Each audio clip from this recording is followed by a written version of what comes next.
Astro பக்தி tax நேயர்களுக்கு அடியேன் உங்கள் சிவயோகி சிவசக்திமான் சுவாமிகள் வணக்கத்தை தெரிவித்துக் கொள்கிறேன். அன்பு நேயர்களே, இந்த பதிவில் வரக்கூடிய 29/3/2025 அன்றைய தினம் சனி பெயர்ச்சி நடைபெற இருக்கின்றது.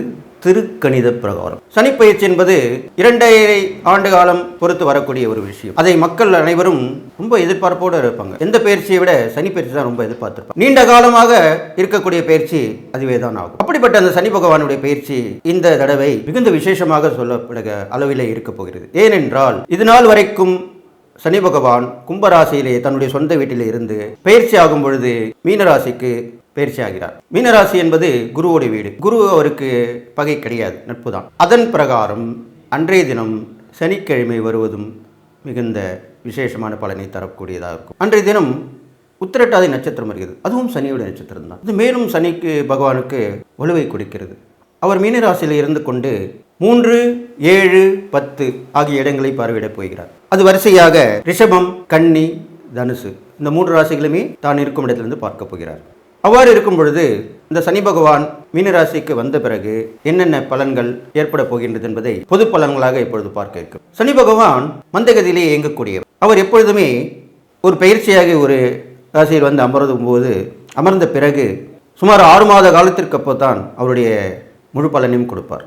அவர் எப்பவுமே தாமதமாகவும் மந்தகதியிலுமே தான் இயங்கக்கூடியவர். அவருக்கு மந்தன் என்ற பெயரும் உண்டு. எனவே அப்பேற்பட்ட அந்த சனி பகவான் மீனராசியில் வந்து அமரும் போது குருவோட வீடாக சொல்லப்படும். சுபத்துவம் மிகுந்த கிரகமாக விளங்கக்கூடிய தேவ குருவாக விளங்கக்கூடிய குரு வீட்டில் வந்து அமர்கிறார். அப்போ என்ன பண்ணுவார்? நல்லவர் வீட்டில் இருக்கும்போது நல்லது மட்டும்தான் செய்வார். தீய பண்களை குறைத்து கொள்வார். இது பெரிய சந்தோஷம் இல்லையா உங்களுக்கு? அதற்கப்புறம் பார்த்தீங்கன்னாக்கா அந்த மீனராசியிலே அவர் இருக்கும் பொழுது என்னென்ன பலன்கள் ஏற்பட போகிறதுன்னு பார்த்தால், மீனராசி என்பது நீராசியாக சொல்லப்படுகிறது. எனவே அவர் அந்த மீனராசியிலே இருக்கும் காலத்திலே நிறைய வெள்ளப்பெருக்கு ஏற்படும், மழை பொழியும், மக்களுக்கு தேவையான பொருட்களுடைய கிடைக்கக்கூடிய விவசாயம் செழிக்கும். சனி பகவான் விவசாய கிரகம் என்று கூட சொல்லப்படுகிறார். அதனால் விவசாயம் கண்டிப்பாக செழிக்கும். அது இல்லாமல் மீனராசியில் அவர் விட்டிருக்கும் பொழுது குருவுடைய தன்மையும் எடுத்துக்கொள்வார். அப்பொழுது குருவுடைய தன்மை என்ன? தனகாரகன், புத்திரகாரகன், ஆலோசகர் இப்படிலாம் சொல்லப்படுகிறார். குருவாக இருந்து வழிநடத்தி செல்பவர் இப்படியெல்லாம் சொல்லப்படுகிறார் குரு பகவான். அந்த தன்மையும் அவர் எடுத்துக்கொண்டு நீதி, நேர்மை, சத்தியம் எல்லாத்தையும் நிலைநாட்டுவார். சரியான இருப்பார். மக்களுக்கு நல்ல ஒரு வாழ்க்கையை வாழ்வதற்கான வழிமுறைகளை காட்டுவார். அரசாங்கத்தினார் மூலமாகவும் நீதித்துறையில் நீதிபதிகள் மூலமாகவும் சரியான தீர்ப்பு கிடைக்கும். இதனால் வரைக்கும் தாமதமாக இருந்திருக்கலாம், சரியான தீர்ப்பு கிடைக்காமல் இருக்கலாம். இனி வருங்காலிலே நல்ல தீர்ப்பு கிடைக்கும் என்பதை எதிர்பார்க்கலாம். தப்பு செய்தவர்களுக்கு தண்டனை கண்டிப்பாக கிடைக்கும். அது இல்லாமல் பெண்கள், குழந்தைகள் வகையிலே நல்ல முன்னேற்றம் ஏற்படும். இதனால் வரைக்கும் அவங்க தான் ரொம்ப கஷ்டப்பட்டு வராங்க. எங்கு பார்த்தாலுமே பெண்கள், குழந்தைகள் வன்கொடுமைக்கு ஆளாக்கப்படுகிறார்கள். அடிக்கடி துயரமான சம்பவங்கள் நிகழ்கிறது. இதையெல்லாம் நாம் பார்த்து கொண்டிருக்கிறோம். அதையெல்லாமே குறைந்துவிடும். அதற்கான பாதுகாப்பு பலப்படுத்தப்படும். சட்டம் தன் கடமையை செய்யும். ஆள்பவர்கள் நல்ல முறையிலே மக்களுக்கு பாதுகாப்பு கொடுப்பார்கள். இதெல்லாமே நடக்க போகுது. அது இல்லாமல் அவர் பார்க்கும் ராசிகளாகிய ரிஷபம், கன்னி, தனுசு, ரிஷபராசியை 3ஆம் பார்வையாக பார்வை செய்கிறார். அப்பொழுது அந்த ரிஷபராசிக்குரியவர் சுக்கிரன். அவர் சனி பகவானுக்கு நட்பு கிரகம்தான். எனவே ரிஷபராசியை பார்ப்பதனால் நல்ல சுகபோக வாழ்க்கையும் தரக்கூடியவராக விளங்கப் போகிறார். சுகபோக வாழ்க்கை என்றால் என்ன? வீடு, மனை, வாகனம், நல்ல ஒரு வசதியான வாழ்க்கைக்கு தேவையான பொருட்கள் கிடைப்பது, பண தேவைகள் பூர்த்தியாவது, இதெல்லாம் தான் சொல்லப்படுகிறது. அப்பேற்பட்ட அந்த வாழ்க்கையை தருவதற்குமாக அவர் காரணகர்த்தாவாக ஆகிறார். அடுத்ததாக நல்ல ஒரு குணத்தை மக்களிடையே கொடுக்கக்கூடியவராகவும் விளங்குகிறார். அந்த பார்வையின் பலனாக மக்கள் பிடிவாத குணத்தை விட்டு தப்பு செய்பவர்கள் தன்னுடைய தவறை உணர்ந்து நடந்து கொள்வார். அடுத்ததாக கன்னிராசியையும் பார்வையிடுகிறார். கன்னிராசியை பார்வையிடும் போது அந்த ராசியுடைய அதிபதி புதனும் நட்பு கிரகம்தான். அப்பொழுது கன்னிராசியை பார்ப்பதினால் நேரடி பார்வையாக பார்க்கிறார். அப்பொழுது பெண்கள், குழந்தைகள் கண்டிப்பாக நலம் பெறுவார்கள். கல்வியிலே நல்ல வளர்ச்சிகள் கிடைக்கும். புதிய கல்விக் கொள்கை அறிமுகப்படுத்தப்படும். அதை ஏற்று மக்கள் பின்பற்றி வருவார்கள். இதில்லாமல் கல்வியிலே மட்டுமல்ல, அறிவியலும் கல்வியை சார்ந்ததுதான். அசுரத்தனமான வளர்ச்சி இருக்க போகிறது. புதியதான கண்டுபிடிப்புகள் ஏற்பட போகிறது. இது எவ்வாறு எனில் நீர் மூலமும் ஆகாய மூலமும் கண்டுபிடிப்புகள் நிறைய நடக்கும். இப்போ உதாரணத்துக்கு சொல்ல வந்தால் இப்போது சமீப காலமாக கேட்டிருப்பீங்க, ஏர் டாக்ஸின்னு வரப்போகுதுன்னு சொல்லியிருக்காங்க. ஏனென்றால் சாலையிலே நிறைய டிராஃபிக் ஜாம் ஆகுது, வாகனங்கள் விரைவாக செல்ல முடியவில்லை. ஒரு அவசரம் ஆபத்து என்று சொல்லும் பொழுது இந்த ஏர் டாக்ஸி கண்டிப்பாக பயனளிக்கும். இந்த மாதிரி கண்டுபிடிப்புகள் தான் அதிகமாக இந்த வருடத்தில் வரப்போகிறது. அது இல்லாமல் விவசாயம் செழிப்பதற்கு முன்னான கண்டுபிடிப்புகளும் அதில் ஈடுபட்டு நவீன விவசாயம் அப்படின்ற முறை புகுத்தப்பட்டு அதுவும் நல்லபடியாக வரப்போகுது. அதுவும் அல்லாமல் அனைத்து மகளிருக்கும் அனைத்து குழந்தைகளுக்கும் தேவையான நல்ல ஒரு வாய்ப்புகள் உருவாகும். அவர் சந்தோஷமாக இருப்பாங்க. இது மாதிரிலாம் நடக்கும். எல்லோரும் ஒற்றுமை உணர்வுடன் போராடி வருவார்கள். ஆன்மீகத்தில் ஈடுபாடு அதிகமாக இருக்கும். அடுத்ததாக 10ஆம் பார்வையாக தனுசு ராசியை பார்க்கிறார். அதுவும் குருவுடைய வீடு தான். அப்பொழுது அந்த தனுசு ராசியை பார்ப்பதினால் 10ஆம் இடம் என்று சொல்லப்படுகிறது. அப்பொழுது இதுநாள் வரைக்கும் வேலை இல்லாமல் இருந்தவர்கள், உழைப்பையே நம்பி இருந்தவர்கள், நல்ல உழைப்பு கொடுத்தும் அதுக்கு தேவையான உயர்வு இல்லையே அப்படின்னு இருந்தவங்களாம் நல்ல நிலைமைக்கு வருவாங்க. உத்தியோகஸ்தர்கள் மேன்மை அடைவார்கள். அது இல்லாமல் உடல் உழைப்பை விரும்பி ஏற்றுக்கொள்பவர்களுக்கும் நல்ல பலன் கிடைக்கும். அவர்களுக்கு எல்லாருமே உதவி பண்ணுவாங்க. இது மாதிரிலாம் நடக்கும். அது இல்லாமல் இன்சூரன்ஸ் அப்படின்னு சொல்கிறோம், அந்த துறை நவீனப்படுத்தப்பட்டு இப்போல்லாம் வந்து இன்சூரன்ஸை எல்லாருக்கும் கொடுக்கறதில்ல. அதெல்லாமே இப்போ கொஞ்சம் காலத்துக்கு அப்புறம் இந்த வருஷத்தில் நிறைய பேருக்கு வரப்போகுது. குழந்தைகள்லேருந்து முதியோர்கள் இருக்கும் அந்த இன்சூரன்ஸ் வரப்போகுது. முக்கியமான நேரத்தில் விபத்து, ஆபத்து, உடல்நிலை சரியில்லாத நேரத்தில் அது கண்டிப்பாக கிடைக்கும் அளவிற்கு பயன்படுத்தப்பட போகிறது. அதுவும் இல்லாமல் ஆயில், அயன், அதை இரும்பு சம்மந்தப்பட்டது, எண்ணெய் சம்மந்தப்பட்டது, இந்த வகையிலுமே நல்ல வளர்ச்சி உடையக்கூடிய அம்சமாக இருக்க போகுது. இதெல்லாமே விட நம் நாடு உயர்ந்து நிற்கக்கூடும். எந்த விதத்திலுமே மற்ற நாட்டுக்கு சரிசமமாக இருக்கக்கூடிய ஒரு விசேஷ தன்மை உள்ளதாக இருக்கப்படுகிறது. இப்படி சொன்னால் உங்களுக்கு தெரியும், வல்லரசு ஆவதற்குண்டான அறிகுறிகள் கண்டிப்பாக தென்படும். அதுதான் அப்படி சொன்னேன். இது மாதிரிலாம் இந்த பார்வை பலனில் வருது. இதெல்லாம் சொல்லிட்டு வரீங்களே, உடல்நிலை சம்மந்தப்பட்டது, ஆரோக்கியம், அதெல்லாமே நல்லதாக இருக்கும். இருந்தாலும் சில தொற்றுகள் கண்டிப்பாக ஏற்பட்டு அதன் மூலம் மக்களுடைய சில அசம்பாவித சம்பவங்கள் ஏற்பட்டு, துயர சம்பவங்கள் ஏற்பட்டு பின்பு விலகும், காப்பாற்றப்படும். அதுக்கும் மருந்து கண்டுபிடிச்சிருவாங்க. முன்னமே சொல்லியிருக்கேன், நீரிலும் காற்றிலும் பரவக்கூடிய தொற்று கண்டிப்பாக வரும். அதற்கு நீங்கள் மிகுந்த எச்சரிக்கையாக இருந்து வந்தால் கண்டிப்பாக அதிலிருந்து மீண்டு விடலாம். எல்லாருக்குமே நோய் எதிர்ப்பு சக்தி அதிகமாக இருக்கணும்னு சொல்கிறாங்க. அதுக்கு உண்டான உணவு முறையை நீங்கள் வளர்த்து கொண்டாலே போதும். கடைசியாக இந்த சனிப்பயிற்சியின் பலன் வந்து பார்த்திங்கன்னா எல்லா விதத்துலையுமே ஏற்றமாக இருக்க போது.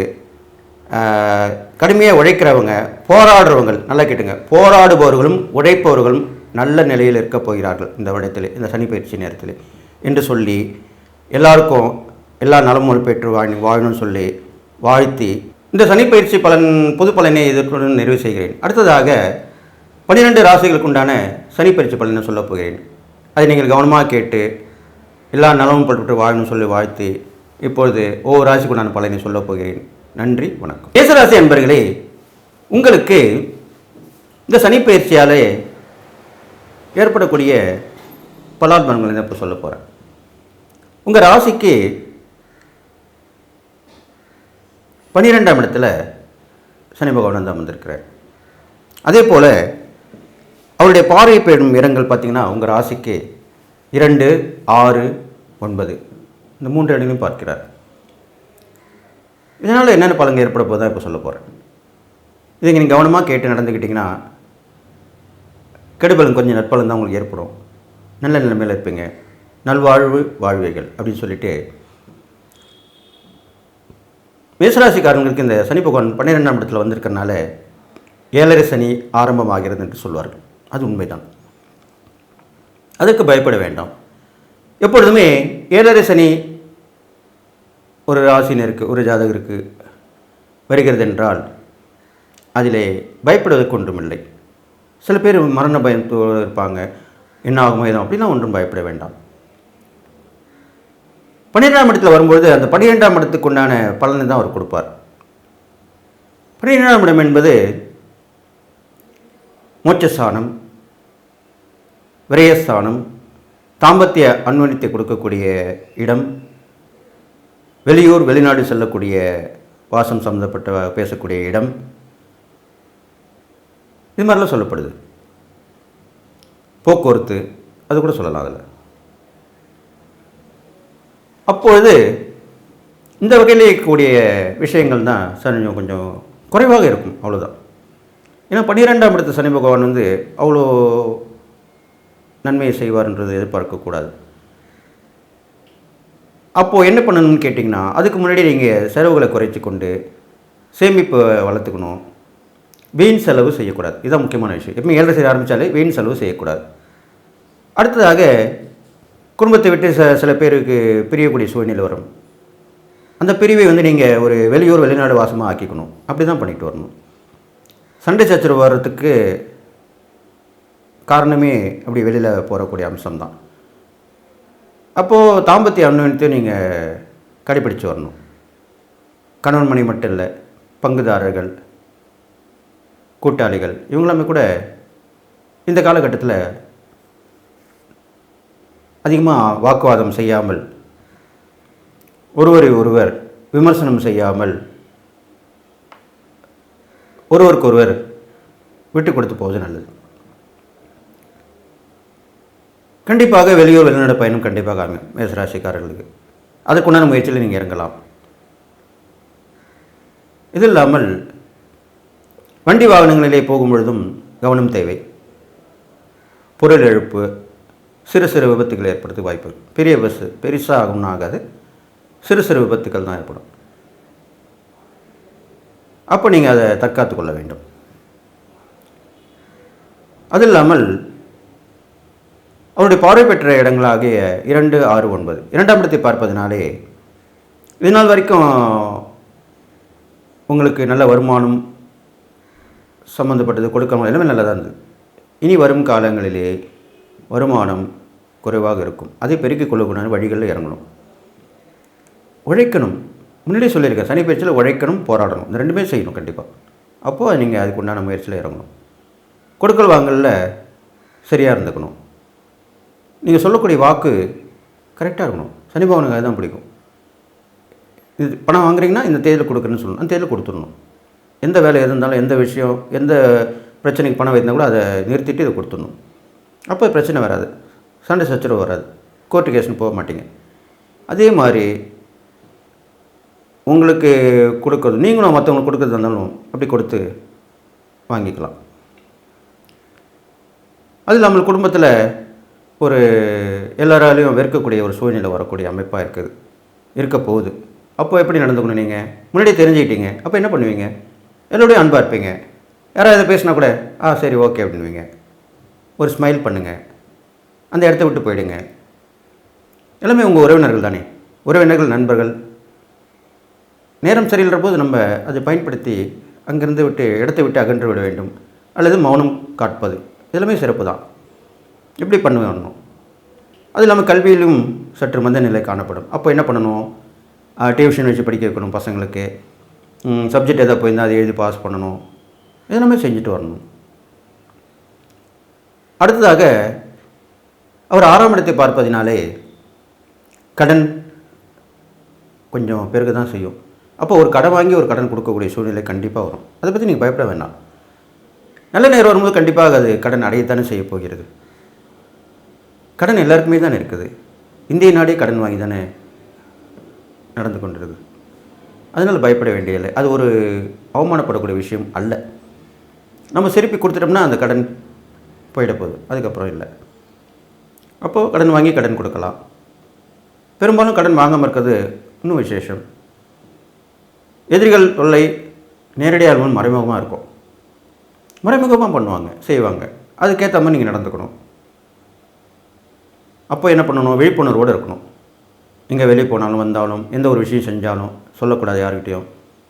ரகசியம் காக்க வேண்டும். நல்ல நட்புகளையும் நல்ல உறவினர்களையும் கூட வச்சுக்கணும். இது முக்கியம். இது மாதிரிலாம் பண்ணிட்டு வந்தீங்கன்னா கண்டிப்பாக அவர்களும் உதவி பண்ணுவாங்க. சரியான நேரத்தில் உதவி பண்ணுறது தானே அந்த நட்புக்கும் உறவுக்கும் உள்ள விசேஷமான தன்மையாக சொல்லப்படுது. அடுத்தது பார்த்திங்கனாக்கா உடல் ஆரோக்கியமும் கண்டிப்பாக கொஞ்சம் சரியில்லாமல் தான் இருக்கும். அது எந்த வகையில் பார்த்திங்கன்னா அடிக்கடி கை கால் மூட்டு வலி, நரம்பு தளர்ச்சி, வீக்னஸ்ஸு, இரத்த சோகை, ரத்தம் குறைவாக இருக்கிறது, இது இல்லாமல் புரியாத நோய்களும் வந்து போகும். ஏன்னா சனியுடைய பாதிப்பு இருந்தால் ஒன்றும் புரியாது. அதுக்காக தான் சனிக்கிழமையில் கூட டாக்டரை போய் பார்க்கக்கூடாது. சனிக்கிழமை போய் டாக்டரை பார்த்திங்கன்னா முதல்ல அவருக்கே புரியாது. இதெல்லாம் ஆண்டு அனுபவித்து சொன்னவங்க தான் முன்னோர்கள். இதில் புதன்கிழமையும் சேர்த்துக்கலாம். புதன்கிழமை சனிக்கிழமை டாக்டர்கிட்ட போகக்கூடாது. முதல்ல போகக்கூடாது. இது சொல்லப்பட்டிருக்கு. அப்போது டாக்டர்களே புரிஞ்சிக்க முடியாது. அப்போ அது எப்படி நம்மளுக்கு புரிஞ்சு அவர் மருந்து மாத்திரை கொடுத்தாலே சரியாக வரும். இப்போ மற்ற நாட்களில் தான் போகணும். அப்போது புரியாத நோய்கள் வந்து போகிறதுக்கு வாய்ப்பு இருக்குது. அதில் நீங்கள் கவனமாக இருந்துக்கணும். அடுத்ததாக 9ஆம் இடத்தையும் பார்க்கிறார். 9ஆம் இடத்தை பார்க்கும்பொழுது உங்களுடைய வேண்டுதல் பிரார்த்தனை எல்லாமே கண்டிப்பாக நிறைவேற்றப்படக்கூடிய வகையில் அமையும். அது நீங்கள் செய்யணும். இது வரைக்கும் பிரார்த்தனை பண்ணியிருந்தீங்க, வேண்டியிருக்கீங்க, எந்த சாமிக்கு வேண்டியிருக்கீங்க, அதெல்லாம் போய் நிறைவேற்றிட்டு வரணும். அது இல்லாமல் நம்மளோட வாழ்க்கைக்கு தேவையான உங்கள் வீடு, உங்கள் குடும்பம், அது மட்டும் தான் பார்க்கணும். மற்ற இதை பார்க்கக்கூடாது. மற்ற விஷயத்தில் மூக்க நுழைக்கக்கூடாது அப்படின்னு சொல்லுவாங்க இல்லையா, அது மாதிரிலாம் இருக்கக்கூடாது. இது மாதிரிலாம் பண்ணிட்டு வரணும். அக்கம் பக்கத்தில் இருக்கிறவங்கள அந்நிய இனத்தவர்கள் இவர் மூலிமா நன்மை நடக்கும். அதனால் அவங்களுடைய நட்பு பாராட்டலாம், ஒருவருக்கு உதவி செஞ்சுட்டு போகலாம், விட்டு கொடுத்து போகலாம், எதுவுமே செய்யலாம். இது மாதிரிலாம் பண்ணுறதுக்கு நல்லது நடக்கும். அடுத்ததாக கண்டிப்பாக வெளியூர் வெளிநாடு பயணம் கண்டிப்பாக அமையும். அது மூலிமா உங்களுக்கு நல்லது நடக்க போகுது. இதெல்லாமே இருக்கக்கூடிய விஷயமா இருக்குது. அது இல்லாமல் இந்த சனிப்பயிற்சிக்கு விசேஷமான ஸ்தலங்களுக்கு திருநள்ளாறு, குச்சனூர், திருக்கொள்ளிக்காடு, இப்படிப்பட்ட ஸ்தலங்கள்லாம் இருக்குது. அங்கெல்லாம் போயிட்டு வரலாம். இதெல்லாம் போக முடியாதவங்க அருகில் உள்ள கோயிலில் உள்ள நவகிரகத்தில் சனி பகவானை சனிக்கிழமையில் மாலை நேரம், பரிகாரத்துக்குமே மாலை நேரம் தான், மாலை நேரத்திலே எல் தீபம் ஒரு 11, பரிகாரம் என்றால் 11 தான், 11 எல் தீபங்கள் போட்டு வசதி வாய்ப்புகள் இருந்தால் அபிஷேக ஆராதனை சனி பகவான் செய்யலாம். கருப்பு வஸ்திரம் அல்லது கருநீலம், இந்த 2 வஸ்திரத்தில் ஏதாவது ஒரு வஸ்திரத்தை தாத்தி எல் தீபம் போட்டு எல் சாதம் விநியோகம் பண்ணலாம். இந்த மாதிரிலாம் பண்ணிட்டு வரலாம். இதுதான் பரிகாரத்துக்கு உகந்ததாக சொல்லப்பட்டிருக்கு. இதுவும் இல்லாமல் நீங்கள் இந்த சனிப்பெயர்ச்சிக்கு முழுவதுமாக இந்த தெய்வத்தை வணங்கிட்டால் இந்த சனிப்பெயர்தல் பாதிப்பு அவ்வளோவா இருக்காது அப்படின்னு சொல்கிறாங்க இல்லையா. அப்படிப்பட்ட ஒரு விசேஷமாக சொல்லக்கூடிய வகையில் உங்களுக்கு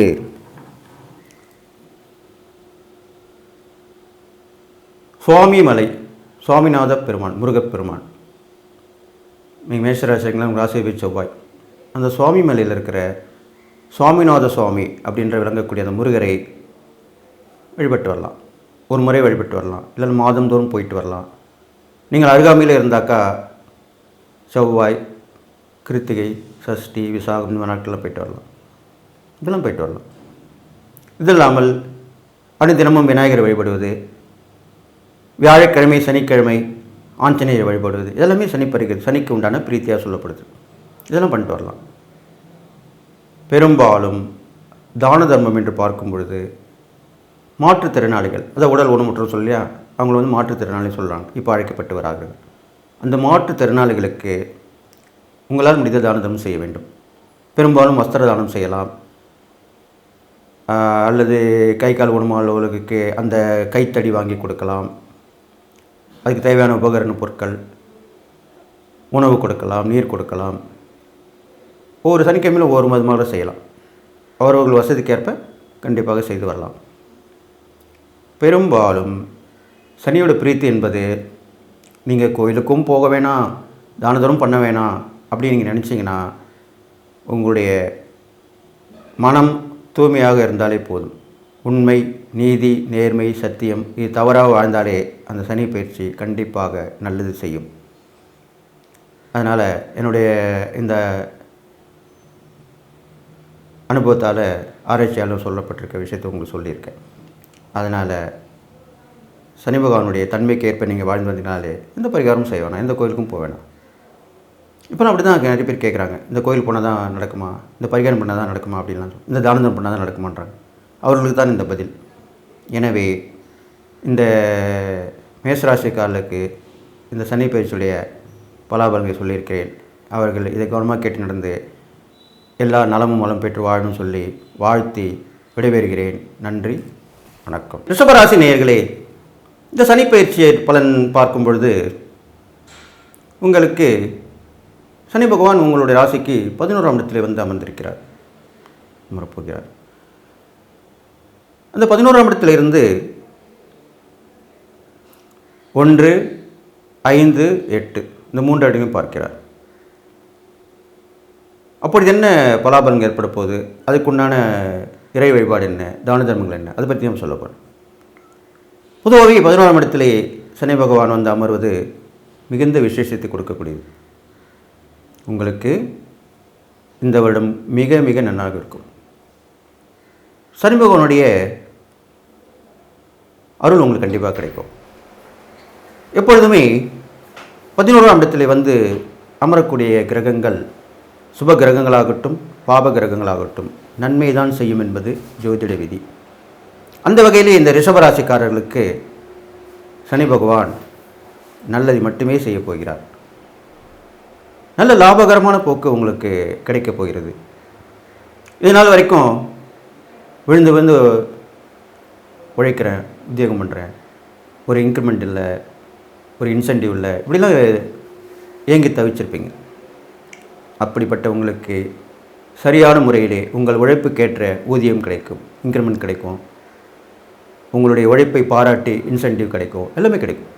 இதை நீங்கள் தொழில் நடத்திருந்தீங்கனாக்கா அதில் ஏதோ பேருக்கு தொழில் பண்ணுறோம் அப்படி தான் இருந்துருக்கும். ஆனால் இனிமேல் அந்த தொழில் வளர்ச்சி அடையும். அந்த தொழிலை வச்சு இன்னொரு தொழில் பண்ணுவீங்க, கிளை தொழில் உருவாகும். இப்போ பார்த்தீங்களா எவ்வளோ பெரிய நல்ல விஷயம். நல்ல நேரம் போது அப்படி தான் நடக்கும். அப்போ லாபங்கள் வந்தால் நீங்கள் அடுத்து யோசிக்க முடியும். அப்போ கிளை தொழில் பண்ணுவீங்க, அந்த தொழிலுடைய லிங்க் உள்ள தொழில். இப்போலாம் அப்படி தான் பண்ணிட்டு வராங்க. அது மாதிரிலாம் செய்ய போகிறீங்க. அடுத்த வியாபாரம் பார்த்தீங்கன்னாக்கா அதுவும் நல்ல வளர்ச்சி அடைய போகுது. பெரும்பாலும் சனி பகவானுக்கு இந்த துறைகள் எல்லாமே ரொம்ப விசேஷமானது. அதுவும் வியாபாரத்துறை ரொம்ப விசேஷமானது. ஏன்னா சனி பகவான் வந்து மக்கள் கிரகம் தான் சொல்லப்படுறாரு. பீப்புள்ஸ் பிளானட் சொல்லக்கூடியவர் அந்த சனி பகவான் மட்டும்தான். அதனால் அந்த மக்கள் வந்து பொருட்கள் வாங்கினாலும் உங்களுக்கு வியாபாரம் ஆகும். அப்போ எப்பேற்பட்ட வியாபாரம் வந்தாலும் நல்லா நடத்துக்கணும், திறம்பட நடத்துவீர்கள், லாபம் கிடைக்கும். அப்போ என்ன பண்ணுவீங்க, அடுத்த ஒரு பிரான்ச் போடுவீங்க, வேறு ஒரு இடத்துல ஒரு கடை, ஒருத்தர் ஒரு கடை போடுவார், இன்னொரு இடத்துல ஒரு கடை போடுவார், அப்படி போட்டுக்கிட்டே போய்கிட்டே இருப்பார். சில பேர் கிட்டத்தட்ட நிறைய கடைகள் போட்டு வியாபாரம் பண்ணுறாங்க. எனக்கு தெரிஞ்சு ஒரு சிலர் வந்து 25, 50 கடையெல்லாம் கூட போட்டிருக்காங்க. இது மாதிரிலாம் நடக்குது. நிறைய பிரான்ச்சஸ் ஓப்பன் பண்ணுவாங்க. அந்த வகையில் உங்களுக்கு அது நடக்க போகுது. அது இல்லாமல் உங்களுக்கு இறை வழிபாடு நல்ல பலனை தரப்போகுது. உங்களுக்கு மேல் உள்ள இருப்பாங்க இல்லையா, பெரியவங்கன்னு சொல்லுவாங்க இல்லையா, மூத்த சகோதரன் தான் இல்லை, அண்ணன் அக்கா அப்படி தான் இல்லை, உங்களுக்கு வயசில் பெரியவங்க எல்லாமே மூத்தவங்க தான். அப்பேற்பட்டவங்க வகையில் உதவிகள் தானாக வரும். அதுதான் உண்மையான விஷயம். அந்த உதவியால் நீங்கள் நல்லா வந்துடுவீங்க. அடுத்தது சனி பகவான் உங்கள் ராசியவே பார்க்குறார். 3ஆம் பார்வையாக உங்கள் ராசியை பார்க்கிறார். அப்போ அதனால் என்ன ஏற்பட போகுது, அப்போ உங்கள் ராசியை பார்க்கும் பொழுது உங்களுக்கு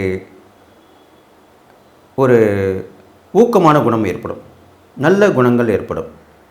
இதனால் வரைக்கும் தப்பாக எதாவது பண்ணிட்டு இருந்திருப்பீங்க, யாரோடையும் ஒத்து போகாமல் இருப்பீங்க, இப்போலாம் ஒத்து போவீங்க, நின்று நிதானித்து யோசனை பண்ணுவீங்க. ஏன்னா சனியோடைய தன்மை அதுதானே, நின்று நிதானித்து செய்யக்கூடிய விஷயங்கள் எல்லாமே சனி பகவானுடைய தான்.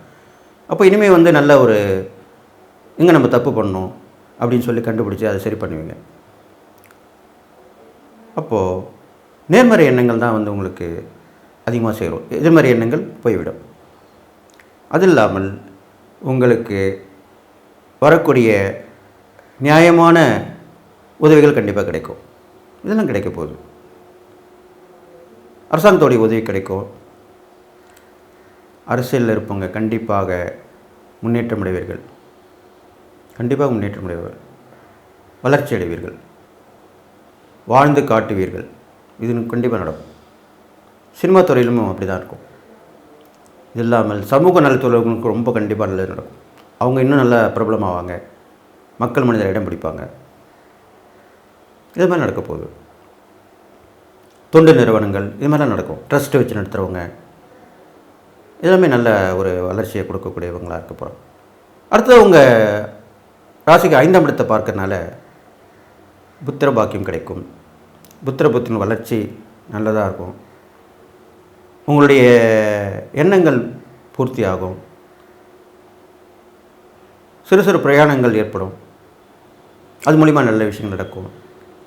மக்கள் தொடர்பு ஏற்படும். மக்கள் மத்தியில் செல்வம், செல்வாக்கு, அந்தஸ்து, மதிப்பு, மரியாதை எல்லாமே உயரும். மக்களால் பேசப்படுவீங்க. மக்களால் பேசப்படுறதுன்னா சாதாரண விஷயம் இல்லை, அது உங்களுக்கு வரும். செயற்கரிய செயலை செய்து முடிப்பீர்கள், அதனாலவே மக்களால் பேசப்படுவீர்கள். இது இல்லாமல் முன்னோருடைய ஆசீர்வாதம் கண்டிப்பாக உங்களுக்கு கிடைக்கும். இதனால் வரைக்கும் கிடைக்காம இருந்திருக்கலாம், அதுக்குண்டான வாய்ப்புகள், அதுக்குண்டான நேரங்கள் இல்லாமல் இருந்திருக்கலாம். இனிமேல் அந்த முன்னோருடைய ஆசீர்வாதம் கிடைக்கும். முழு முயற்சியோடு செயல்படுவீங்க. புண்ணியஸ்தல யாத்திரைக்கு போயிட்டு வரலாம். அதுக்கப்புறம் அங்கே சென்று அந்த முன்னோர்களுக்கு திதி கொடுத்து முன்னோருக்கு முறையாக செய்ய வேண்டியதை செய்து அங்கு தான தர்மம் செய்ய வேண்டும். அதுதான் முக்கியம். நிறைய பேருக்கு அது தெரிய மாட்டேது. செஞ்சுட்டு ஏதோ போனோம், கடமைக்கு செஞ்சோம், வந்துடும் அப்படிலாம் கிடையாது. தான தர்மம் செய்யும்போது அந்த முன்னோர்களிலே யாரேனும் ஒருவர் அல்லது முன்னோர்கள் பலவர் கூட இருக்கலாம், நம்ம பரம்பரையை தலைமுறையாக சொல்லப்படுகிறது இல்லையா, அவர்களே ஒரு மனுஷ ரூபத்திலே அந்த தான தர்மம் பெற்று செல்வார்கள். இதுதான் உண்மையான விஷயம். காகம்தான் சொல்லுவாங்க. காகம் இருப்பது உண்மைதான். அது சனியுடைய பகவான் வாகனம் என்று சொல்லப்படுகிறது. காகம் உணவை எடுத்துக்கொள்ளும். சனிக்கு பிரீத்தி, காகத்துக்கு உணவு வைப்பதும் சொல்லப்படுகிறது. இருந்தாலும் நீங்கள் இந்த திதி கொடுப்பதும் தர்ப்பணம் கொடுக்கும் பொழுதும் முன்னோர்களுக்கு உண்டான காரியங்களை செய்யும் பொழுதும் அவர்களுக்கு உணவு வாங்கி கொடுக்கலாம், நீர் வாங்கி கொடுக்கலாம், பொருட்கள் வாங்கி கொடுக்கலாம், ஆடைகள் வாங்கி கொடுக்கலாம். உங்கள் வசதிக்கேற்ப செஞ்சலாம். எல்லாம் செஞ்சுட்டு வந்தால் நல்லா நடக்கும். அடுத்ததாக சனி பகவான் உங்கள் 8ஆம் இடத்தை பார்க்குறார். அப்போது 8ஆம் இடத்து ஆயுள்காரங்கனே ஆயுள் சார்ந்து பார்க்குறார். அப்போ கண்டிப்பாக எப்பேற்பட்ட ஆபத்து விபத்து வந்தாலும் தப்பிச்சிருவீங்க. அதுலேருந்து மீண்டு வந்துடுவீங்க. நோய் நொடியில் இருந்தாலும் திரும்பி வந்துடுவீங்க. எதிர்பாராத தன வரவு கிடைக்கும். திடீர்னு கொடுத்துட்டு போவாங்க, யாராச்சும் ஹெல்ப் பண்ணுவாங்க. நீங்கள் ஏற்கனவே பண்ணியிருப்பீங்க இல்லையா, அது 1க்கு 2ஆக வரும். அது இல்லாமல் சந்திப்புகள் நிகழும். எதிர்பாராத சந்திப்புகள், பழைய நட்புகள் புதுப்பிக்கப்படும். திடீர்னு புதுசாக நட்பு ஏற்படுறவங்களும் அவங்களுக்கு உங்களுக்கு உதவி பண்ணிட்டு போவாங்க. அதாவது கேட்காமல் கிடைக்கக்கூடியதான் எதிர்பாராமல் நடக்கக்கூடிய விஷயங்கள். அதெல்லாமே நடக்க போகுது உங்களுக்கு. நீங்கள் வணங்க வேண்டிய தெய்வம் பார்த்தீங்கன்னாக்கா சனி பகவானுக்கு பிரீத்தி பண்ணணும்.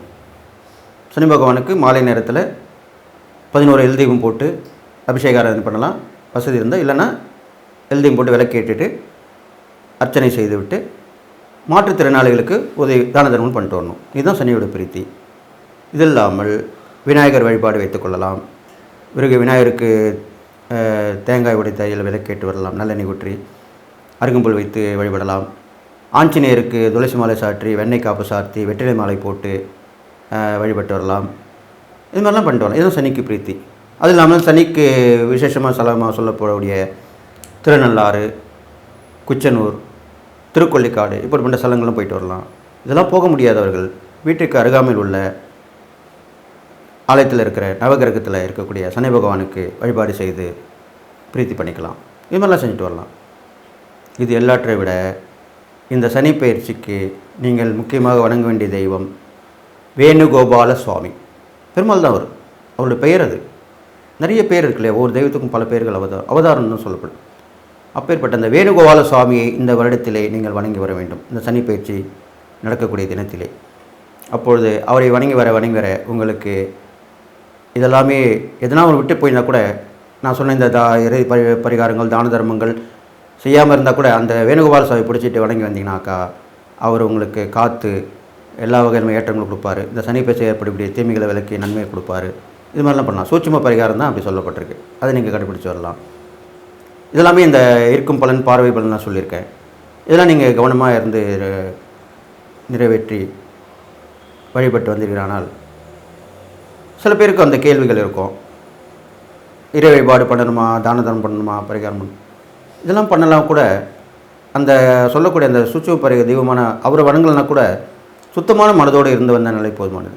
சனி பகவானுக்கு அதுதான் பிடிக்கும். நீதி, நேர்மை, சத்தியம் தவறாமல் இந்த சனி பயிற்சி முழுவதுமே வாழ்ந்து வந்தீர்களானால் உங்களுக்கு எந்த பரிகாரம் இருந்தாலும் தேவையில்லை. உங்களுடைய முன்னேற்றம் தடுக்கப்பட மாட்டாது. நல்ல வாழ்க்கை வாழப்போகிறீர்கள் சொல்லி நீங்கள் எல்லா நலமும் வளம் பெற்று வாழ்வீங்கன்னு சொல்லி வாழ்த்தி விடைபெறுகிறேன். நன்றி, வணக்கம்.